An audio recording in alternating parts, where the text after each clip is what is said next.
Hello and welcome to your weekend mini nerve. I am your host, Maureen Callahan. Today we are going in. We're going in on a cultural offender that I have been after since, I'm going to say, the nerve was born. So 10 months. You guys have been asking for this too. And so it's very gratifying that we had a complete, perfect news hook to use as our way in. Jay Shetty. Jay Shetty, who is of a stripe, belongs in the same fetid petri dish with the likes of Mel Robbins and Jamie Kern-Lima and Elizabeth Gilbert.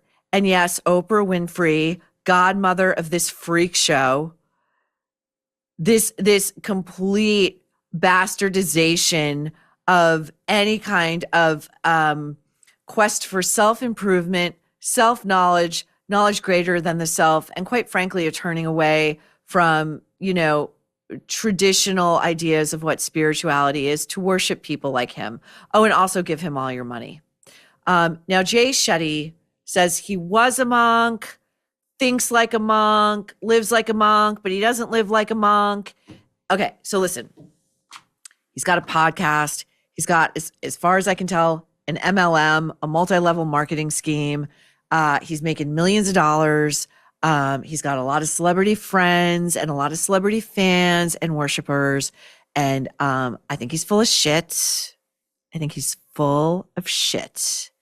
And I think the blue eyes go a long way. I find them creepy. Now, before we begin, I'm going to cite a devastating piece in The Guardian by John McDermott, which was published February 29th, 2024. So that's 2 years ago. This piece is called Uncovering the Higher Truth of Jay Shetty. The readout: celebrities call him amazing and fans pay thousands. But what exactly do they get from this self-help guru with an iffy origin story? Now, I'm going to read a little bit from the Guardian piece because it really sets the table nicely. And the main takeaway you should know, this Guardian piece was born because this writer was assigned by Esquire magazine to do a piece on Jay Shetty. And I can tell you, I've been here, okay? You get sent out to do a profile of somebody who's famous in the news, and like you can't quite figure out like the legitimacy of what it is they're saying or say they stand for. And you do a little research, as a journalist should, and you come across some contradictory information and you say to yourself, you know what?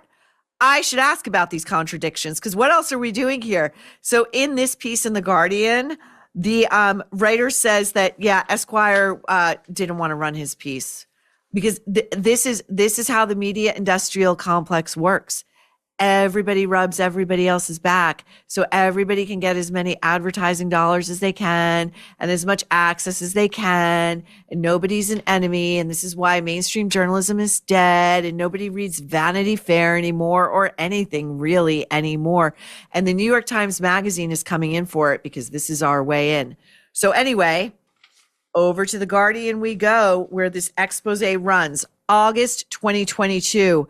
Jennifer Lopez and Ben Affleck got married at Affleck's 87-acre country estate in Savannah, Georgia. Presiding over it all was Jay Shetty, the former Hindu monk who's become a one-man self-help empire. Shetty and Lopez connected in January 2021 on the YouTube show Coach Conversations, a sponsored series produced by the Handbag brand, excuse me. I mean, it tracks, right? I think Jennifer Lopez is like cracking open, meditations. Lopez grew so enamored of Shetty, of course, she invited him to officiate the ceremony. We will circle back to this at the end. Now, here's the point of this mini. If you think that that's just sort of frivolity and okay, so like dummy celebrities are going to be attracted like moths to a flame to a guy like Jay Shetty, who's kind of full of shit, but he's just telling them what they want to hear and like self-actualize and all this bullshit.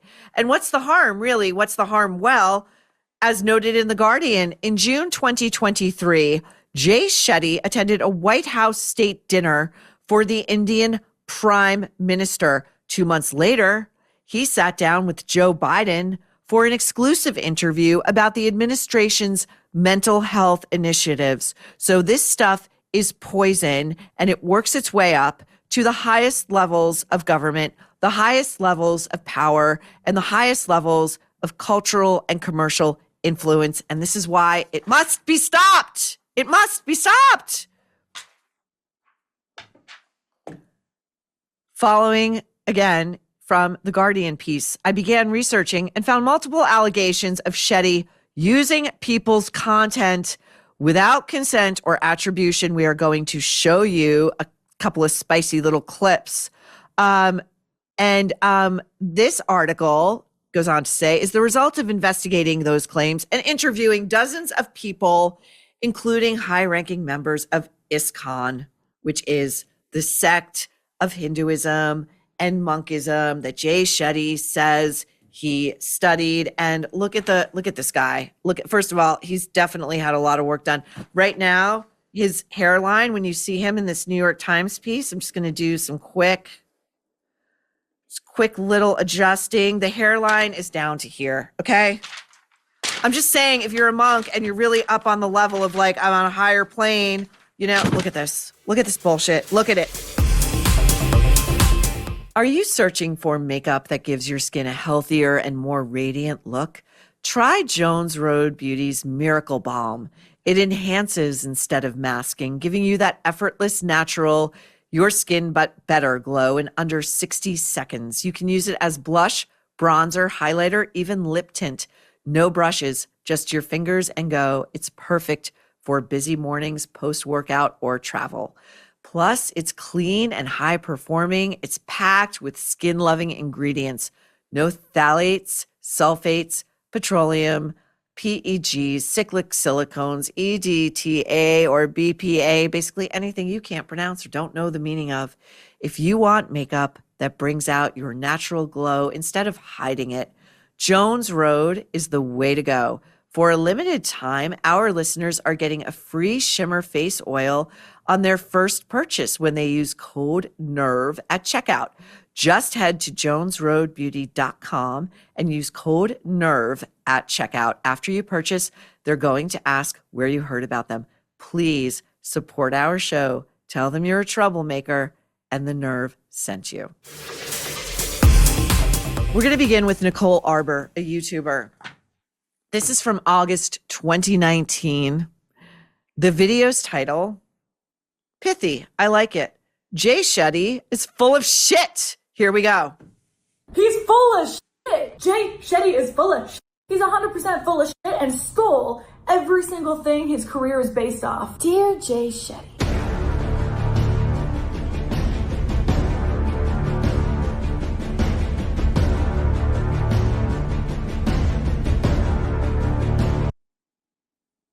Now that I saw Jay's eyes, even just like lasers in that tiny little thumbnail, it's occurring to me now, I'm going to bet you he's using colored contacts to enhance those eyes.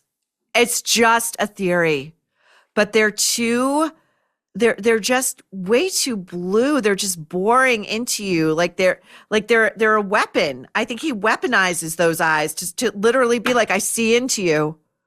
Right? Okay. Second part of Nicole's YouTube clip, and then we're going to get right into this New York Times video profile of Jay Shetty. Here we go. So when I saw Jay's posts, I went, what the fuck?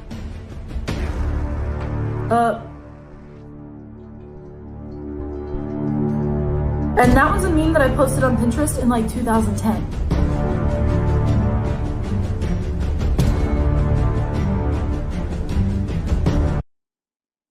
By the way, after this Guardian piece ran, apparently, according to the author, Jay Shetty had his whole team go onto the internet and try to scrub all of the plagiarized little aphorisms that he had going on. Now, the New York Times on February 23rd, 2026, in the Sunday edition, ran a piece in the magazine and a video interview as well called "The Wellness Guru Jay Shetty Has Raised Some Doubts," including his own lovely qualifier. Nice soft landing there.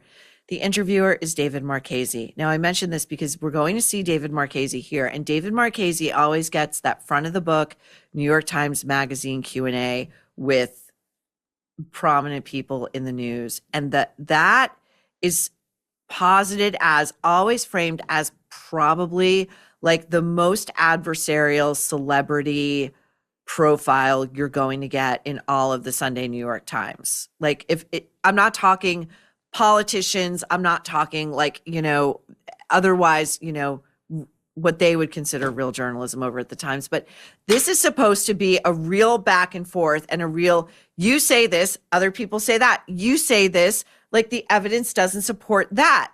David Marchese, who is a veteran celebrity profiler, seems afraid of Jay. I don't know why. I mean, I would have come to this interview loaded for fucking bear. I mean, you know it. But again, this is what the nerve is for. If we have to do it from over here, we'll do it from over here. And David, find your ball sack. Okay, first, David asks if Jay's advice ever differs from person to person. Here we go. And how much do you find the sort of the answers to those questions change depending on the individual circumstances? Is it the case that, broadly speaking, the same kinds of answers apply in most circumstances, or it's more the case that, depending on the specific circumstances, the answers to say, how can I find more purpose, or how can I feel better about myself change? Yes. Now, Jay, that is a stupid question. That is a stupid question, because what Jay does is write books and give seminars and put out YouTube videos in which you'll see him in your algorithm if if it arranges itself thusly, where he's just like staring into the camera and offering a lot of bullshit advice, just a lot of generalized advice. Now, the idea that all advice is applicable to everyone as a human being is utter nonsense. It's simplistic bullshit. But let's listen to Jay's answer. Here we go. There's two types of wisdom, in my opinion. There's timeless wisdom, universal principles and language that affects all of our hearts and that we all resonate with. And then at the same time, there's very specific, timely advice that we all need in a really difficult moment. And so really it depends on how personally I'm in that space with someone. If someone's at an event of mine and they put up their hand and they're on the microphone, they ask a question, then I get to look in that person's eyes, I get to see their body language, I can ask them a follow-up question. If I'm creating something like a podcast episode, then that's naturally more broad because it's me speaking from one to many. And so to me, it's about being adaptable and being personal and being specific. And so my approach is to always try and meet the person if I really can get to know them and actually be present with them. The follow-up question here, David, is how much does it cost to work with you personally? And once I do work with you personally, what are you bringing to bear? What exactly is your expertise? What exactly is your deep reading? What's your education? What is your life experience such that you, at such a young age, running around with the glitterati, can actually help somebody who, say, has lost everything? And by the way, a person who has lost everything would never be able to work with Jay Shetty personally because they wouldn't be able to afford him. And you see how this is a circular problem, right? Right? So David tries to ask Jay Shetty about exactly what group he trained with to become a quote unquote monk. And we're going to get a lot of gibberish and we're going to get a lot of words very quickly thrown together, words that most English speakers have never heard. And what this kind of answer is designed to do is to make you on the receiving end of it feel like you're too stupid to keep up, instead of like really dialing into the actual only reaction, which is, what the fuck are you talking about? I don't understand. Can you say that again? Go ahead. So kind of the, to my mind, big differentiator for you or distinguishing factor is the fact that you trained as a monk. Spit it out. Your book, of course, was called Think Like a Monk. And specifically, you correct me if I'm wrong, but you trained within the ISKCON movement, which is sort of colloquially known as the Hare Krishna. Is that right? So I trained as part of the Radha Gopinath and Bhaktivedanta Mana ashrams across India and the UK and Europe. What? And they are parts of that, yes. David is looking down at his notes because he's feeling a little bit probably overwhelmed, but also, I just lost my earring. Who cares? But also, like, David, say, is it a yes or a no? Explain what ICSOM is, because in the Guardian piece, if David even bothered to read it, there's a lot of contradictory information about what that is, how deeply Jay studied. An ex-girlfriend is in this piece going, listen, no. The guy is looking to make some money, get famous, run around with famous people, monetize, blow up. So now David is going to ask Jay what the difference is between his approach to ancient versus secular wisdom. And this is one for the ages, my friends. Here we go. So, recently we've been talking about the value of circadian rhythms and the need to see sunlight early in the morning. And to me, there's something known as sun salutations in the Eastern tradition of yoga, where that's exactly what you would do. Now, they didn't talk about it as a circadian rhythm starter, but that's exactly how you'd start your morning. So I've always found it fascinating to find this intersection because I'm personally deeply interested. It is evolutionary. We are animals. When the sun comes up, we get up. When the sun goes down, we get tired and we want to go to sleep. It's why we all have the worst time getting out of bed in winter. It may be 8 a.m., but if it's dark outside, your body does not want to get up. Jay Shetty cracked this yesterday. Oh, and also, if you haven't been to yoga class recently, Jay's going to tell us there's a thing called sun salutations. It's a colloquialism. David, what are you doing? If I'm your editor, you're coming into my office and you're getting reamed. David asks Jay about mindfulness and karma. And the amount of people that I still meet today who will come up to me and say, Jay, I started meditating because of you. Now, all these people had never meditated in their entire life. Is meditating on Instagram Live the deepest, most profound meditation? Probably not.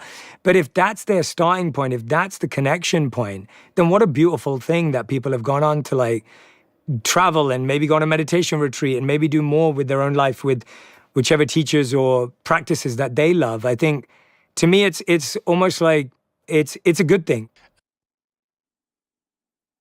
This malignant narcissist, not since Gwyneth Paltrow at a yoga studio, I believe in Greenwich Village, said to the girl behind the desk, you wouldn't have a job if it wasn't for me, because I popularized yoga, a centuries-old practice that Westerners have been fascinated with since air travel. Ask the Beatles, okay? Jay is responsible for the mainstreaming of meditation. Okay, hustler. So we're looking at David's face, and this is why I love a video interview, because you can see the actual interviewer, and David is clearly puzzled, afraid to say so, probably afraid that as a white man with a white man's privilege, he may be insulting a man who isn't white, but who is worth, 1,000, 1,000,000 times what this guy is worth, based on, I think, a phony business model. Okay, I think based on a lot of bullshit. And David, your job is to call it out. Your job is to protect people who might otherwise think there's some credence. And by the way, by virtue of giving him a platform in the New York Times Magazine, You're already giving him credence, so you better push back. I mean, this is why the culture is so lost. 60 Minutes would have done the same bullshit. There wouldn't have been any questions with teeth. I mean, the nerve is out here on our own. Okay, now, can Jay's philosophy, which is really his business model, David wants to know, work in reverse? This is a couple of minutes long, but we cut it this way on purpose because you're going to get confused, and you should be, because this is a bunch of nonsense, and David should have cut it off. Here we go. In some ways, it seems like you decided to pursue a monastic life, and then have moved towards, I think you're probably David, doing pretty well for spit yourself it out. financially. You hang out with glamorous people. You're a successful Jay is entrepreneur. so angry. Look at this. Are there any ways in which you feel Scary guy. like the spiritual tradition in which you were training is in tension with sort of the life that you're living now? First of all, I'm not sure. Yeah, I'd say that there's a understanding in spiritual tradition, which is all about how, as humans, we tend to idolize or demonize things. And that the ultimate truth is to be able to utilize everything for a higher purpose. And I think that's what's often missed. And so like, there's a beautiful statement in the Gita, which I was talking about earlier, the Bhagavad Gita, that says attachment and aversion are two sides of the same coin. And so I think we often in our Western understanding see detachment as better than attachment. However, Says who? the spiritual understanding is far more subtle and far more refined, that detachment doesn't mean aversion. Detachment means you can be close to anything in the world and use it for a higher purpose. Now, I'm not saying I'm doing that, and I'm not saying I live in that. I'm saying I try my best. And I'd say that's my aspiration. My aspiration is that every day I'm living in the quote-unquote real world, or, however we call it, I'm reminded of my flaws. I'm reminded of my how far away I am from truly living up to the spiritual pursuits that I have and have had for most of my life now. And I love that. I love being reminded of how far I have to go. Listen, here's the question. You trained as a monk. Monks are supposed to renounce all worldly goods and desires, and it's all about a higher plane of existence. And you're out here in these mean streets making millions of dollars, running around with the likes of J-Lo. You got your podcast, you got your YouTube channel, your book deals, your live speaking gigs. What's your net worth? I would ask that. I would ask that question, absolutely. How much money are you making a year off of this? How many people are you actually really helping? Do you know what the fuck you're talking about? How is it that you can say you trained as a monk and aspire to live like a monk and are out here telling everybody in the West they should live like a monk? By the way, he says the West valorizes detachment. We are the most consumerist culture going, okay? This guy doesn't know what he's talking about. But, he's got a long way to go, and he loves that about himself. It's the same. It's any guy who is preaching to you and offering one hand out in ostensible help and another hand out and grease my palm, give me your money. David is apologetic, at least in comportment and inflection, in asking Jay, again, how is it that you are not living the life that you are preaching to your followers? And again, watch how he prefaces this, I'm sorry. But, it's like, hey, answer the question, asshole. Here we go. I know I keep asking you where is the line here? But I'm interested in trying to understand where these boundaries are. Sure. But is there a point at which, David, thinking like a monk, David, if you're not also say living it. like a monk, stops being monk-like thinking? Do you know what I'm saying? This is maybe that was my version of Zen riddle. But it's a koan. Yeah, exactly. Yeah, it's a koan. Yeah, Zen koan. No, David, I really appreciate you. I can tell that you're really trying to understand it, and so I want to try and try and meet you there and help you with that. Yeah. It's probably don't get different it. across David, traditions, don't and be so- everyone has their own version. Such a lapdog. Wait, let me really sit with your question. Yeah.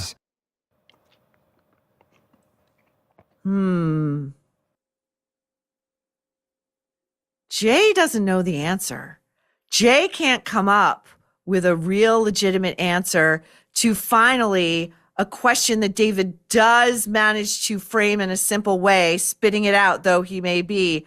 You're saying one thing and you're doing another, which in America, in the English language, makes you a fucking hypocrite. Okay, you're a hypocrite. And then Jay sits there and he tries to insult David by saying, you know, I can tell you're really trying to understand, so I'm really going to try to meet you where you are, which is an insult. And David, instead of smiling at that, you should have been looking at Jay the way he's looking at you, which is like he's spitting daggers at you, okay? And those moments where he like laughs, he stiltedly laughs or smiles to kind of ameliorate what he knows is really coming through, his expression, that's all bullshit. That's some fakery that he's like workshopped, you know? And then when Jay's like, let me really sit with this, and he can't answer it. It's like that clip of Meghan Markle that we showed on our 100th episode on Tuesday, where Emily Chang from Bloomberg says, what's the one thing nobody knows about you or nobody understands about you? And Meghan's like, the one thing.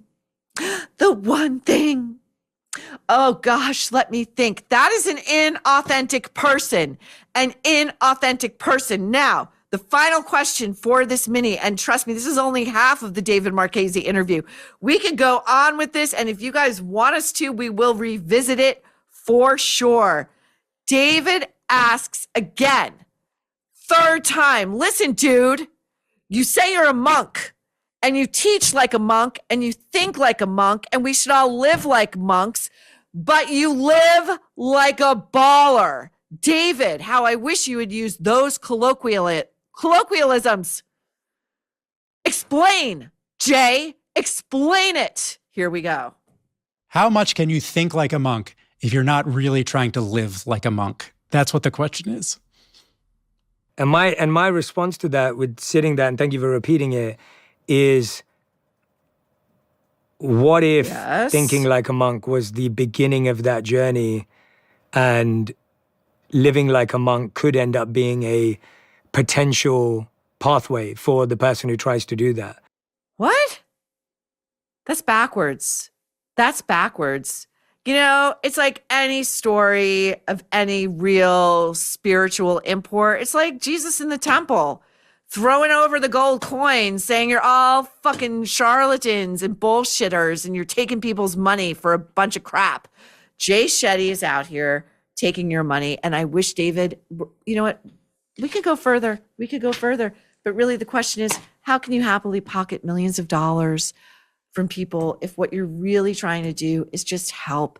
And by the way, if Jay Shetty were the real deal, and someone like Jennifer Lopez comes to him and says, hey, will you officiate my wedding to Ben Affleck? Jay Shetty, who was a big fan of pop culture and studied all the celebrities as a kid, it's in that Guardian interview, his job is really to become a friend, a fixture among celebrities so he can get their money. He and Jim Curtis, two peas in a pod, just my opinion. Jay Shetty, if he really gave a shit, would have said to Jennifer Lopez, listen, sister, are you really going to do this? Are you really going to get married to the guy who the first time around betrayed you brutally days before your wedding by getting caught having oral sex with a stripper in a strip club? And in my opinion, that's a guy who wants to get caught days before your wedding, humiliates you like that, and, you know, leaves you hanging out to dry, and you're trying, like, does that seem like a good idea to you? Does it? Especially now that you both have children. I don't think you should do this, and I can't in good conscience officiate this wedding. But no, of course not, because he is a hustler who loves to star fuck. That does it. Just my opinion. That does it for this weekend's mini Nerve. We will see you back here on Tuesday for a full Nerve, and then again on Wednesday for the Nerve at night. If you haven't already, check out our Substack at thenerveshow.com. Be sure to subscribe. Plus, Nerve merch. Grab something for yourself or pick something up for a fellow troublemaker at shopthenerve.com. You can also listen to The Nerve every Monday, Wednesday, and Friday at 9 a.m. Eastern on Megan's podcast playlist. You can find that on Sirius XM channel 111, the Megyn Kelly channel. And we will see you back here on Tuesday at The Nerve, where you will never guess what we're about to say next. Are you, like so many women, wrestling with bras that dig in, shapewear that rolls down constantly, or underwires that feel like medieval torture? Introducing Honey Love, a brand designed by people who actually wear bras, women. Their crossover contour bra is wireless, but actually lifts and supports. No constant adjusting, no digging. Their Cloud Embrace sold out in days for a reason. It's lightweight, yet provides shaping support that's comfortable.